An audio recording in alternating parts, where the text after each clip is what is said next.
Hello everybody. I hope you're having a lovely day wherever you are, or that you've had a lovely day, and I hope that chapter 37 from Molly Moon's incredible book of Hypnotism, which is what I'm about to read you now. My name's Georgia Byng. I wrote the book. I hope that chapter 37 makes your day even better. And for you to look at today is this picture of a beetle. Because there is a beetle in this chapter. This was painted by my son, Sky, years ago, I think when he was about 6. I loved it so much that I got it framed. Chapter 37. Gemma began. After you flew away, Miss Addiston and Edna left too, but before they went, they sacked Mrs. Trinkleby. And they told her never to come back. They said that they wanted to be nice to children from now on, and that us children didn't want grown-ups bossing us about. So they said it would be happier for us if they all went. Molly remembered the instructions she had given Addiston and Edna at the airport. How could they have been so stupid as to think that leaving kids on their own without anyone to help could make them happier? But Mrs. Trinkleby was nice, insisted Jinx. Yes, said Gemma, but she did what Miss Addiston bossed her to and left all the same. Then Miss Addiston packed her cases and so did Edna, and they had an argument 'cause Miss Addiston snipped up some of Edna's clothes. She cut up Edna's coat, said Ruby. And both their hats, added Jinx. Yeah, said Jerry. They looked silly then when they went away with their clothes all snipped. Edna gave us some sweets. They were the funny ones with horrid stuff in them. They were kind of Italian grown-up sweets, explained Gemma. They were both nice to us before they went, though. Miss Addison gave us a bag of mothballs. Yeah, said Jinx, and she gave me a bottle of mouthwash. But you were naughty, weren't you, Jinx? Gemma reminded him. Yeah, I drank it. Rocky ruffled Jinx's hair. Anyway, Gemma continued, Miss Addiston said food and groceries would be delivered and paid automatic by the bank, and she said we must keep going to school or else nasty Mrs. Toadley would come here. So we had to pretend Miss Addiston and Edna were still here so no one outside would know that they'd gone. And where did they go? Asked Molly. I dunno, said Gemma. And then what happened? Well, then Hazel took over. And she was worse than Miss Addiston, whispered Jerry. She was horrible and bossy, continued Gemma, and she made us work so hard. We had to cook and clean. She said we had to look really tidy for school or else Mrs. Toadley would guess we was here on our own. And, Jerry said, Hazel left her room and moved to Miss Addiston's old rooms, and she threw lots of paper out the window.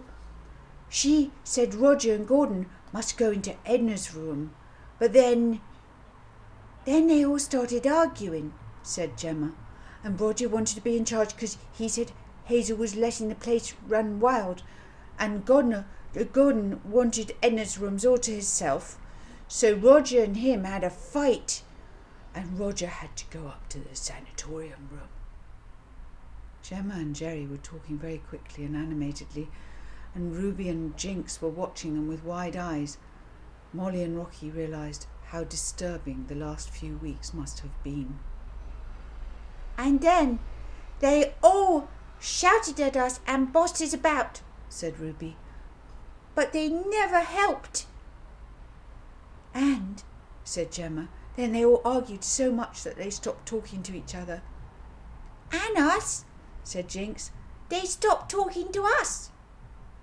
Most of the time, Gemma remembered. Sometimes they'd get really cross with us if we answered the phone or the door, and Hazel was very strict. She said we mustn't tell anyone what Addiston had done and gone. She said if we told, Gordon would hit us. But now it's okay, 'cause it's Christmas holidays and the school's finished. So we don't have to be clean anymore, said Jerry. But we don't get school lunches now, so we're hungry, murmured Ruby. And we can't go to the village on our own, said Jerry.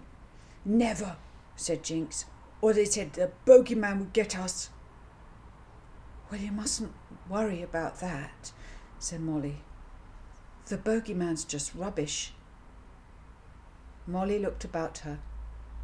Her surroundings looked more like a rubbish tip than a room in a house. Hockey sticks and burst footballs were kicked into corners along with cardboard boxes and plastic bags. A few saucepans with mouldy insides still lay about, and the walls had been splattered with black ink. So where are the others now? Probably asleep, said Gemma, sipping her drink. At 10, Roger gets up. He goes foraging in the Briarsville bins. But Gordon and Cynthia and Craig, they don't go out. They stay in Edna's rooms, watching TV. And Hazel stays in her room. Except she does come downstairs for her special deliveries. She takes the boxes back to her rooms. Well, concluded Molly, turning to Rocky, I think that it's time we went to wake up Hazel and the others, don't you think? The door to Addiston's old apartment was shut. A huge black beetle crawled out from under it. Petula sniffed nervously at the air, detecting a faint smell of the old spinster. Molly looked at Miss Addiston's portrait that hung on the landing wall. Someone had given her a moustache and a beard. Molly knocked at the door, pushed, and the door swung open. Molly and Rocky entered. The place smelt stuffy and rank. Miss Addiston's old brown parlour was even darker than normal, with the heavy wine-coloured curtains shut. Molly switched on a light. Boxes, discarded cans and files from Miss Addiston's cabinet were dropped everywhere. Empty crisp packets and piles of sweet wrappers littered the floor like dry autumn leaves. From the darkness on the wall, the cuckoo clock sprung open and cuckooed 9 times. "Who is it?" came Hazel's groggy voice from the bedroom. Rocky and Molly crunched over the debris on the floor and opened the door. In the semi-darkness they saw Hazel sitting up in bed. Molly stepped through more rubbish and pulled the curtain cord. Light flooded into the room, hitting Hazel in the face. She shielded her eyes and, squinting, whined, "Get out, Gemma! No one's supposed to come in here!" "It's not Gemma.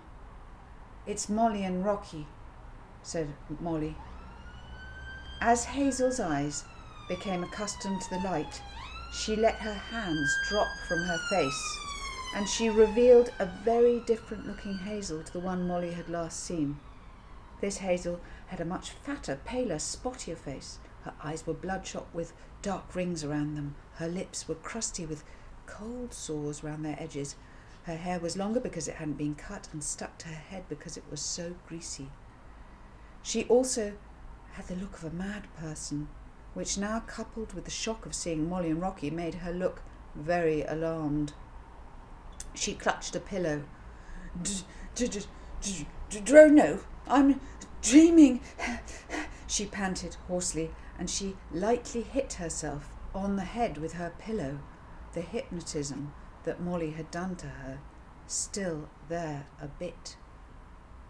"No, you're not," said Molly. "We're back.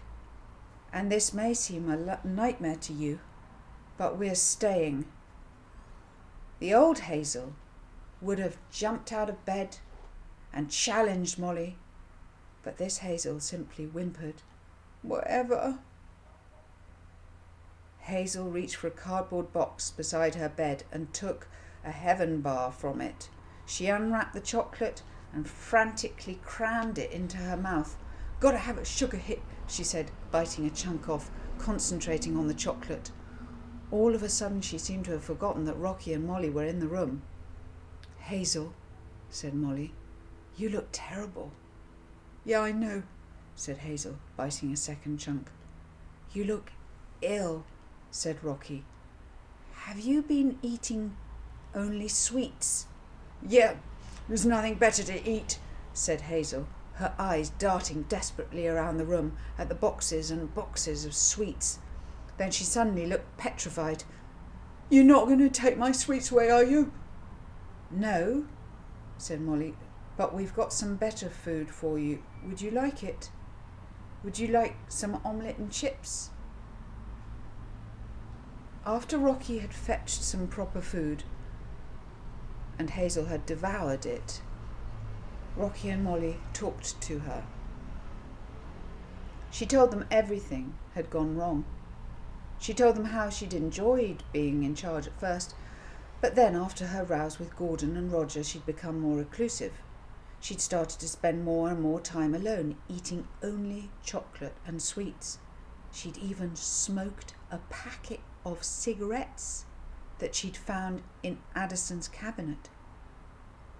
She confessed that she'd felt tired and ill and alone, and that finally she'd started to look at herself. "I felt bad-tempered all the time. I tried to feel better, but I couldn't.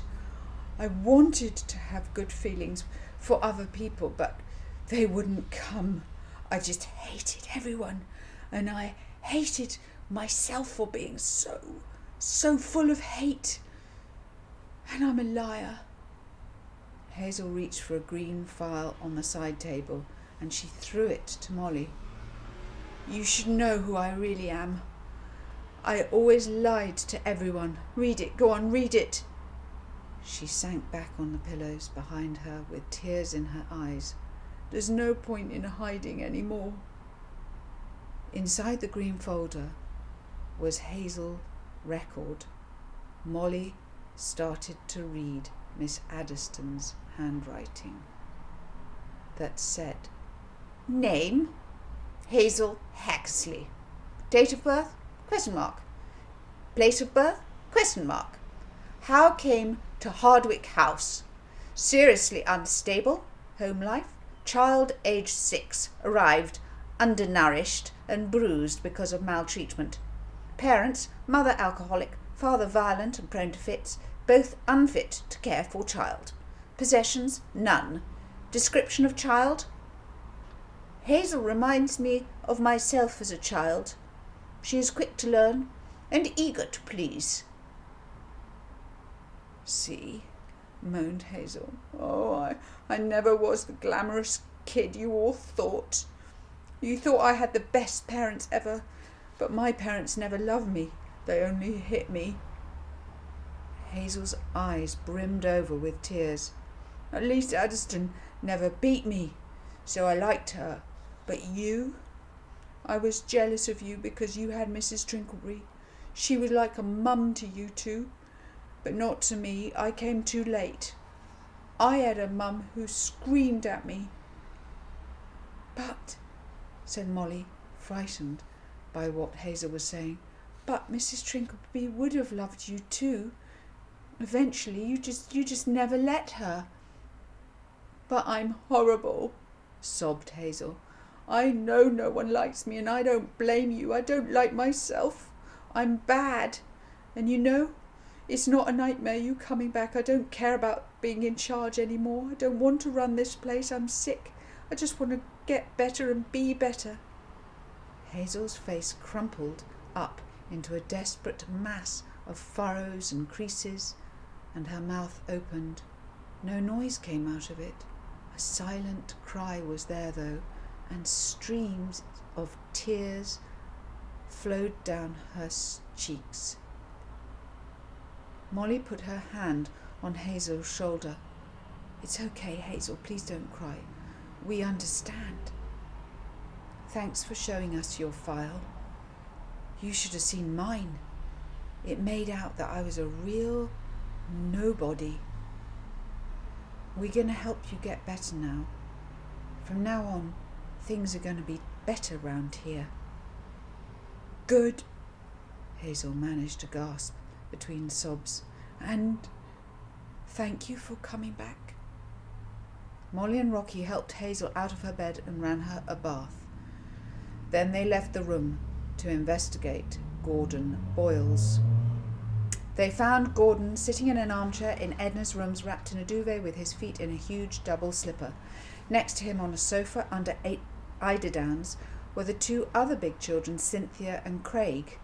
Their eyes were glued to the telly, which had been removed from the common room downstairs. When Rocky and Molly appeared, they all looked up briefly as if they had seen a couple of flies, and they turned back to the TV. Gordon's face, which he held in his hands, was anemic, thinner, and less aggressive. Molly read his tattoos, King Gord, his fists red. There was nothing majestic about him now. Cynthia and Craig looked equally ghost-like and said, "Ugh." They looked very, very sad. Molly switched the telly off. "Hello, you lot." After Rocky had brought them all breakfast, Gordon at last talked. His voice was weaker, and as he spoke, his eyes shifted about uneasily. He told them about how they'd all been in a terrible black mood since the school term ended. Their only consolation had been the telly, and they'd watched it non-stop. "It's horrible here. We all feel sick," Gordon groaned. "I feel sick, like I'm sick right down to the core. Really, I think there's something wrong with me. Rocky, I think I need to see a doctor." Cynthia and Craig said nothing. "Listen," said Molly, "we'll help you get better, but on one condition. You have got to change your ways." "How do you mean?" asked Gordon feebly. "You've got to stop being mean." "Oh, that," said the downtrodden Gordon, whose eyes were soft and wet like a bull calf's now. "Of course we can. I haven't bullied anyone for days." But how can you help us, Bogey Eyes?" asked Cynthia. "I just will," said Molly. "Wait and see. Oh, and by the way, I'm Molly to you. Molly Moon." Molly spoke firmly, but inside she was pleased that Cynthia had called her Bogey Eyes. It showed that any adoration that Cynthia might have had felt after Molly's hypnotism at the Briarsville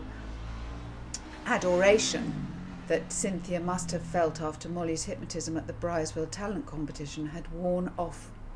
As they left Gordon, Cynthia and Craig to have baths and get dressed, Molly wondered whether the 3 would be quite as compliant when they were better again. "We'll have to see," agreed Rocky. The last person to visit was Gordon's sidekick, Roger Fibbin, up in the sanatorium room.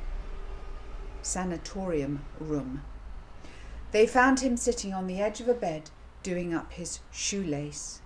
Roger jumped with shock when he saw Molly and Rocky. His face was bonier than ever, his sharp nose was pink and dripping, and his hands were purple from cold. His clothes were just as tidy as they had been before, but when Molly got closer, she noticed that his shirt had a dark brown dirt mark around the inside of the collar, and his grey trousers were stiff with grime. His fingernails were tipped with muck. What are you doing here?" he demanded, his left eye twitching. "I'm off. Got to go and check the bins." He looked at a broken watch on his wrist. "I'm late. If I don't check them soon, they'll be emptied." After Molly and Rocky had calmed Roger down with some nourishing food, they discovered that he too was a broken person. He'd developed a foraging habit where he'd found food to eat in the bins of Briarsville town. He caught a few nasty stomach bugs, he said, but he'd found it was the easiest way of getting a varied diet. "That," he said, half weeping, pointing at the empty breakfast plate, "was the best food I've had in weeks." "Don't worry, Roger. There will be lots of good food to eat from now on," Rocky assured him. And at these kind, promising words, Roger flung his arms around Rocky's neck and broke down in tears. Wandering back up to the sanatorium room, Molly caught a glimpse of herself in the mirror, the very mirror she had looked into and seen herself as a punk. She thought how different she looked now. Her hair was shinier, her face wasn't blotchy, her complexion was healthy. And as for her potato nose and her closely set green eyes, instead of seeing those features as ugly, Molly now liked them because they were her. She had definitely changed since that November night when she'd stood on the hill, hating her life and herself. Molly reflected upon how everyone at Hardwick House had changed since that time, and the changes had all happened because of the Hypnotism book. Hazel, Roger, Gordon, Cynthia and Craig had been humbled. Without the structure of school and rules, and by not having anything to fight against anymore, they'd fought with each other and broken their alliances. With their gang smashed, they'd all had to stand alone. And they'd found that they had to face themselves. They didn't like what they'd found. Hazel had broken down so completely that she told the truth about herself. Molly knew she couldn't ever rule like she had again. And she trusted that Hazel had meant it when she'd said that she wanted to be a better person. Molly wasn't so sure that Gordon, Cynthia and Craig would change their ways. She could imagine Gordon changing a bit, but she couldn't imagine him helping an old lady cross the road, or Cynthia or Craig being kind. Molly thought that when their strength returned, so would their aggression. It would be hard living with them. As for Roger, Molly was worried that the strain of the last few weeks had tipped him over the edge into a sort of madness. She hoped he would recover. Then there was Notman. He was definitely improving because he was more considerate by the hour, although he was still a bit of an experiment. Molly hoped he would be changed forever, like Petula had been. She was running about now, as fit as a puppy. And Miss Addiston and Edna? Molly didn't know what they were up to or where they were now. She knew that the instructions that she had given them would wear off soon, but she hoped that both would have discovered that they actually did love planes and flying and Italian cooking. And if all these hobbies were new passions, they wouldn't come back to Hardwick House. Neither of them were children-loving types. Anyway, Molly had done them a huge favour by guiding them away from kids. Then Molly went downstairs to hide the Hypnotism book where it had always been safe before, under a mattress.